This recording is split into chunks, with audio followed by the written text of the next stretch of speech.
Hey everyone, it's Zahava. Welcome back to the channel. We're just doing a couch vlog today. We're in the middle of the month of February when you guys are going to be seeing this video. For me, when I'm filming, it's actually the end of the first week of February, but I do have to give you a February Reads Part 2. Because I'm also missing a little bit of footage to keep the videos coming every 4 or 5 days like I like to do for you guys. So we're just going to do something super casual today.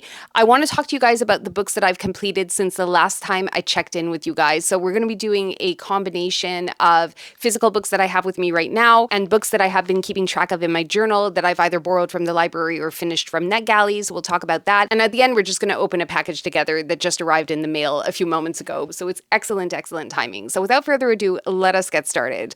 I have a pile of books next to me, so we're just going to sort of go through them very casually. I wanted to update you on Plain Truth, which is the book that I have on my nightstand currently. It is my current Jodi Picoult book that I'm reading, and if you guys will remember, I told you that I was making my way through this book very slowly.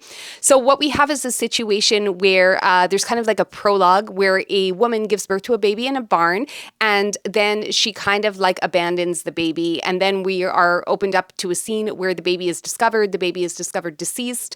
And the woman in question, who is the baby's mother, whose body shows all kinds of physical signs of having recently birthed a baby, is actually denying the fact that the baby is hers, that she is the mother, or that she was ever pregnant to begin with. And as you can imagine, it is a 16-year-old Amish girl who is accused of birthing and then murdering her baby. I'm sorry, I have something like on my lip. I think I bit my lip somehow, so it's like a little bit annoying me right now. But yeah, so we're basically following Katie, who is the mother in question, and we're also following Ellie, who is the lawyer, who is, I think, a second or third cousin of Katie's. She's in the family somehow. She's a lawyer. She comes to Katie's defense, and she is forced to live on the Amish compound or farm with Katie because under the conditions of Katie's parole or release, bail, I think bail, under the conditions of Katie's bail, she has to be sequestered to the farm and she has to be looked over by a family member at all times who is bonded by the court. And so Ellie is the person who is doing that. And right now I am on page 107. I'm on page 107. So we're just following Ellie at this point where she's starting to get into the Amish life and discover who the Amish people are. And she's trying to get Katie to sort of open up because all the physical evidence points to the fact that she did have a baby recently. But for some reason, Katie is denying and saying up, down, left, right, and center that the baby isn't hers. She seems to be believing that the baby isn't hers. But then we're also getting these flashbacks to when she goes to visit her brother Jacob, who has left the Amish community. And she meets a boy who her brother has been rooming with, and she starts to develop a relationship with this boy. Right now, it's just them talking to each other, so I don't know how deep that relationship is going to go, but I kind of have a feeling where it's going. Anyway, so I just wanted to give you guys kind of the setup. Like I said, I'm only 100 pages into this book, so I'm going to keep reading it slowly, but I think that Jodi Picoult writes really well, and she reads for me really well. You guys have seen my collection of all of her books. But yeah, she reads really well. So even though I'm slowly making my way through this book, it's still kind of reading pretty quickly whenever I do pick it up. Next, I completed Dead and Breakfast. So this was one of the 8 books that I got in the mystery box from Lit Love Box, whose link I will leave in the description below if you guys want to go check that out. It is an Indigenous woman-owned Canadian business. There's my order of adjectives for you all. An Indigenous woman-owned Canadian small business. They're based out of British Columbia, and I ordered a mystery box of books which you could pick either 5 or 8 books, and I'm not sponsored by them. I spent my own money, but I just love to support a small business, as you guys know. So this was one of the books that came in that box. So I took a box of 8, and you can sort of choose your genres. And I think she doesn't always have, it's going to depend like what she has left in terms of her overstock. But I got pretty much everything that I wanted. And if you guys want to go check out that video with that unboxing, I will leave it up here for you guys. If you guys are new or if you missed that video, you can go check that out. But yeah, I finished Dead and Breakfast. So this is a book that I gave 5 stars to, but it's actually really a 4-star. But I'll tell you why I gave it 5 stars. I gave it 5 stars because I don't do too well with cozies. So for me, it's really a 4-star read, but in its context, it's a 5-star read. If I would like cozies, I would have given it a 5-star, maybe even a 6-star. But because I don't do too well with cozies and I wanted to give this one a try anyway, it's kind of like a 4-star read for me, but like a 5-star for anyone who would love and appreciate a cheeky, funny, cozy murder mystery taking place in a kind of Stars Hollow-esque type of town. So basically, we're following these 2 vampires, Arthur and Sal, who are trying to make their bed and breakfast a success. They have had it running for a little while now, I think like 6 months. They haven't had any guests. The people in the town are wary of paranormals. So this is a town where paranormals exist, or it's a world, a universe, I should say, where paranormals exist naturally, as in Sal and Arthur do not get their blood in a traditional way as vampires would. They actually ethically source their blood from blood banks where people voluntarily donate, type of thing. And there is the presence of werewolves and there is the presence of elves in this novel. So it is a society in which paranormals are living alongside human beings. But of course, the prejudices that you would expect in any society also exist within this world, within this universe. But basically, they are entertaining a couple of people one night at the B&B after dinner, and the mayor who was supposed to show up never shows up. Come to the next morning, they discover the mayor is dead in Arthur's bed of begonias, and Sal is being accused of the murder. So Arthur obviously has to prove his husband innocent, and in a very Jessica Fletcher way, solve the murder. So yeah, I would say that the book is very easy to read. It's definitely got some very funny moments, which I would say that a lot of people would probably laugh out loud. There's a lot of pop culture references. I think that people would generally have a very good time in this book. But again, if I liked cozies, I would probably have rated it higher. So in its context, I would say it's a 5-star read, but for me, it's a 4-star read. Either way, I still highly recommend that everybody go check it out, if only just for the cover alone. And if I'm honest with you, I did request the advance reader's copy of the next book in the series from NetGalley. So I did like it enough to want to read the second book in the series, but I haven't gotten a response from NetGalley yet. So that is Dead and Breakfast. Currently on audio, I am listening to The Cartographers. I think it's about a 14-hour audiobook, and I have about 4 hours left on the audiobook. And so far, I am enjoying it, which I find a little bit surprising since it has come to mixed reviews. I know this is a bit of an older book. I think it came out in 2022, if I'm not mistaken. The overall average Goodreads rating for this book is something like a 3.63, with a lot of people rating it 4 stars. Then the majority goes to 3 stars, then 5 stars, then 2 stars, then 1 star, in that order. And the reason I mention it is because I think there's actually something wrong in my brain. It is not the first time that I have a really good time in a book that the masses tend to not enjoy as much as I do.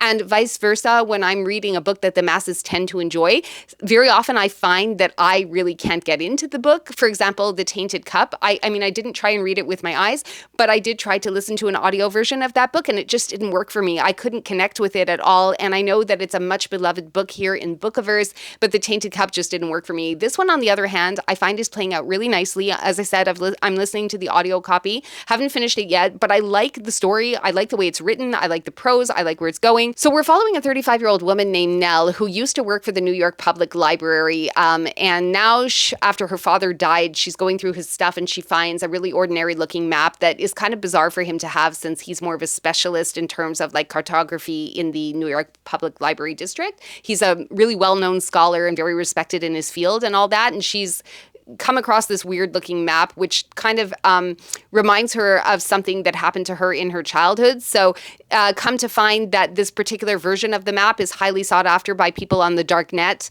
and people want this particular map that has been produced between a certain time period, and she's got to figure out why people are looking for this particular map and if her father was potentially killed because he was in possession of it. And she teams up with her ex-boyfriend, who at the same time that she used to work for the New York Public Library, he was also fired because her father, whenever she found the map, like fired her and then fired him directly after. So there's that whole mystery, like why were they fired? What's the story with this map?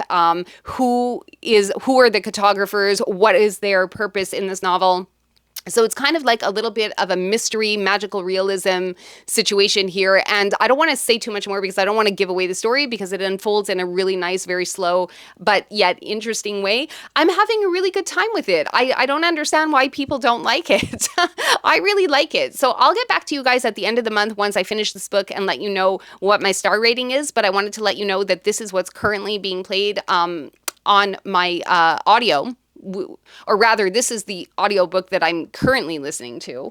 The other books that I have on my phone, which I intend to start this week or next week, are going to be When the World Fell Silent. I also have a physical copy of this book, but I was waiting for an audiobook to show up, and my library finally has an audio copy of that book, and that has to do with the Halifax explosion, so it'll be a historical fiction. So I'm going to try and get to that one next week. I also have The Maid's Secret, which is book number 4, I believe, in the Molly the Maid series, and I think it's the final installment. I'm going to skip the Christmas one, I think, or maybe listen to it around Christmas time, but I want to get to The Maid's Secret sooner than later because I have been on hold with that one. So that one's due in 19 days. I'm going to have to get to that one sooner or later.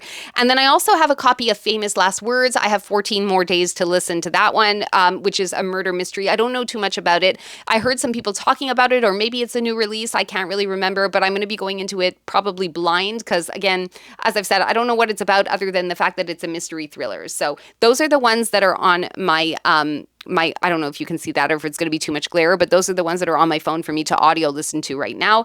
I'm just going to see if I have books at the other library. No, I don't have books that I'm currently listening to or that are currently checked out of my other library, but I do have some books on hold.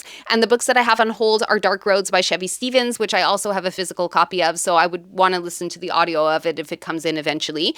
It's approximately a 2-week wait. I've got You Belong Here by Megan Miranda on hold. This is another one that I got in the Lit Love box, but I found the audio version at my library, so I think I'd like to do it on audio because mystery thriller tends to work really well for me on audio, as you guys know. I'm still waiting. There's about a 12-week wait for The One by John Mars. Again, I do have a physical copy, but I would rather do it on audio. The Housemaid's Secret. This one has been a bit of an enigma for me. I have been on the audio hold wait list for weeks and weeks and weeks. There are still 19 weeks left on the hold for The Housemaid's Secret. I think when I started, I was originally waiting like something 40 weeks. I don't know why this book is so popular. The library only has the one copy. It's a little insane. If I wanted to get a copy of The Housemaid's Wedding, I could get it, but I want to read the books in order. So I'm waiting for The Housemaid's Secret, and it's going to be another 19 weeks of waiting for me. And then I got, this is like so funny. Okay, so do you remember in the Lit Love box when we got a copy, the only one Frida McFadden that I got was The Intruder. And I'm on the hold wait list for this one on audio as well at my library. But it's the funniest thing. I don't know if you guys can see that on camera, if it's going to come in. Probably not because it's like, I don't know, it's on white. But basically it says, I'll take a screenshot and I'll put the screenshot up on the screen for you. But basically it says several months wait for this one. I am 43rd in line, one copy in use, 43 people waiting. So I think I'm not going to hold my breath for that one. I may actually get to it physically before the audio copy is ready, but I did want to show you guys what I have currently on hold at the library. Okay, what else is there? Chevy Stevens' The Hitchhikers. I finished this one as well. It came in very mid for me. This was a book that was also included in the Lit Love box. And I don't know, it was my first by this author. And I think that Bree loves books. Bree reads books. I can't remember the name of her channel, but I will link it down below. Had said that Chevy Stevens is one of her auto-buy go-to authors and that she writes a little bit dark and that. But I found this one was like just okay. I actually gave it 2 stars. I only gave it 2 stars. It was kind of mid for me. We're following a couple who I think that they're originally from the US and they're traveling with their RV in Canada. Chevy Stevens is a Canadian author, by the way, and the book takes place in Canada. But we're following a couple from out west, and they are vacationing in Canada in their RV, and then they pick up these teenage or very young adult hitchhikers, and it does not quite go as planned. And we follow them throughout this whole like scenario where we discover who the hitchhikers are, why they're hitchhiking, why they're wanted by the police, et cetera, et cetera. And like I said, this book was kind of just okay for me. The way that I had expected it to go was to be dark and more of a psychological thriller. It didn't really go that way. And there were some times where I was kind of getting close to DNFing this and getting kind of bored because the plot was just dragging on. And you do have a few different timelines where there's like a jumping back and forth between the present and the past that helps you to understand the character development a little more. So in that aspect, it was okay, but I kind of feel like I was expecting a lot more from this, or certainly expecting it to go in a very different way than it did. And maybe this is not one of Chevy Stevens's best books. Maybe I just didn't pick up the right book. So you guys can let me know if you've read from this author before, or if you've read this book, how it compares to their other work. But I think that, as I've said, like I have Dark Road on hold at the library, and I also have it in a physical copy that I picked up at the bookstore a couple of days ago because I saw that it was on the bargain rack for like $8 or something. And I picked it up figuring I'd give her another shot, and just before deciding if I'd like this author or I don't, or, because every author's allowed to have a bad book sometimes too, and that's fine. But I don't know. I just wasn't very moved by this one. Speaking of authors that are allowed to have bad books, I read 2 Catriona Awards this month. I don't know if I spoke to you about Nowhere Burning. I think I did on my last vlog. I spoke to you guys about Nowhere Burning. I tried to read Little Eve, and I could not get into that book at all. I borrowed that from the library on audio. I made it, I'll tell you exactly. I don't even think I could get past it. I don't even think I made it past an hour in that book before I was like, what the hell is happening in this book? And I had to put it down. Now, I gave Sundial 5 stars. I gave Nowhere Burning 4 stars, I think. I'm going to double check. Yeah, I gave Nowhere Burning 4 stars, but Little Eve, I don't know. I just couldn't get into it. I think it had a lot to do with the narrator. The narrator is Scottish. Generally, I do like a Scottish accent, but I think with the tone and the prose and the narrator's accent, it just made it so that I couldn't connect with the text at all. I do like a Scottish accent. My grandmother was Scottish, so I do understand a Scottish accent for the most part. I mean, it depends how rural the accent is. My grandmother was in Canada for a long time, so her accent kind of mellowed over the years, but I do have a fondness in my heart for Scottish accents and culture due to my grandmother. I just couldn't get into this particular book. And I do like Catriona Ward, and I will continue to read her books. I am looking forward to trying Looking Glass Sound, and I will keep an eye out for future books from this author. But Little Eve, I don't know. It didn't work for me. I couldn't connect with it, so I ended up having to DNF that one. I want to talk to you guys about, what else? The Mist. The Mist is the last one that we're going to talk about in this video. The Mist by Ragnar Jonasson. That is the 3rd and final installment in the Hulda series. I gave that one 4 stars. I can't really talk more about it because it follows the same character from the darkness to the island to the mist, and you kind of need to read it to appreciate that it's a character-driven mystery thriller situation. It was a good, easy read for me. As you know, I mentioned it before. I followed the series because I like Hulda herself. I like to see her journey. We definitely get to learn more in the mist. I would say it's more of a conclusive look into her relationship with her husband, her relationship with her daughter, because what Ragnar Jonasson does in this series, for those of you who are not familiar with this author or this series, is actually very original. I think it's very original. I've never come across another author who treats their hero or their main protagonist in this way. But when we meet Hulda in the original book, The Darkness, we're meeting her at the end of her career. And then when we go to the island, we are going back a spell to a time in her past before we have met her in The Darkness. And then when we read The Mist, we are again exploring a bit of Hulda's past and learning what has brought her to the chronological place that we meet her in when we read The Darkness. So it's almost like Jonasson is treating her in like a backwards type fashion. Like we learn about our main protagonist through the flashbacks that we get in the books that have been published after we originally meet her. I don't know if that makes sense, but it's very, very interesting. It was very well done, and I'm kind of sad to see this series close. However, they do a spin-off. So in The Darkness, as Hulda is nearing her retirement and her boss asks her to leave 2 weeks earlier than when she was actually scheduled to retire, there is another detective, Helgi, who is the person who's younger, who's replacing her, taking over her spot, so to speak. And then Helgi has his own series spin-off, which happens like with his storyline. So I could go back to that universe if I want to and continue with the other Helgi series. I've read the first one, which I don't remember the name of it, but if I can find it, I'll put it up on the screen here so you can see which one it is. I like Jonasson's writing. It's just a very like easy read. It's something very easy to listen to while you're working, if you're house cleaning, if you're cooking, anything like that. You don't lose too much of the story. It doesn't require too much of your concentration, and you can understand what's going on. So anyway, excellent series, highly recommend. And then to close off this video, I took the dust jacket off because I tend to like to read books without the dust jackets because otherwise they get destroyed. I did pick up The White Tiger, which, as you guys will remember, was the already overbooked February reading prompt challenge. Or rather, I'm not saying that correctly, am I? This was the book that I picked for the February reading prompt for the already overbooked monthly challenge for 2026. And that's by Josh of Already Overbooked.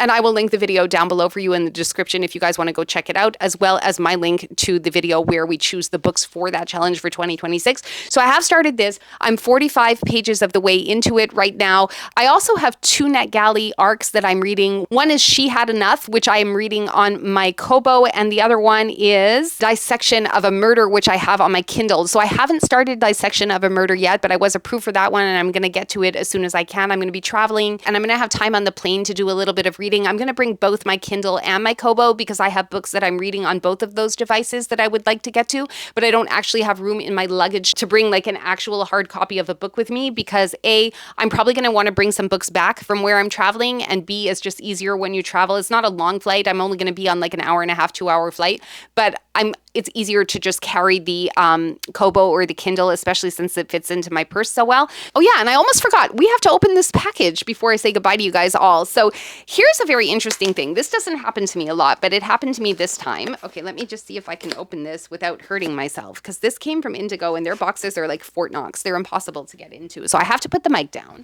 So here it is. I got a copy of Into the Drowning Deep by Mira Grant or Seanan McGuire, same author for those of you who didn't know. Yeah, and I got this one because I actually took it out of the library. I made it to page 67 and I decided I need to own a copy. I need to own a copy of this book. So I thought maybe I would bring this book with me as I was traveling, but I think I'm just actually going to leave it home, take my Kobo, take my Kindle with me, get to the books that are on those because I do need to get to those. I am on page 67 of this. If I complete this book in March, it's totally fine. If I wait until April, it's totally fine. I own a copy now, so there's no rush to read it. I was feeling a little bit pressured because I had the copy from the library, but also I low-key bought it because the library copy was a little bit dirty and I found myself wiping it down with alcohol wipes, which is not a fun time. If you know, you know. And also, like, I wanted to annotate it. There were a few spots in this book in the first 60 pages or so where I was like, oh, I want to highlight this, or oh, I want to put a tab in this, and then it's a library book, so you have to give it back, right? So anyway, this is a brand new trade paperback size copy of Into the Drowning Deep. Editing Zahava here. So my outro to this video got lost in the shuffle somehow, and I really did not want to have to put a slide across the screen. I wanted to thank you all in person if you have made it to the end of the video. I really appreciate you coming to hang out with me so very much. If you want to hang out again, please take a moment to subscribe to the channel, like the video if you liked it, leave a comment down below so we can discuss anything you might want to discuss. And until next time, this is Zahava saying ciao for now.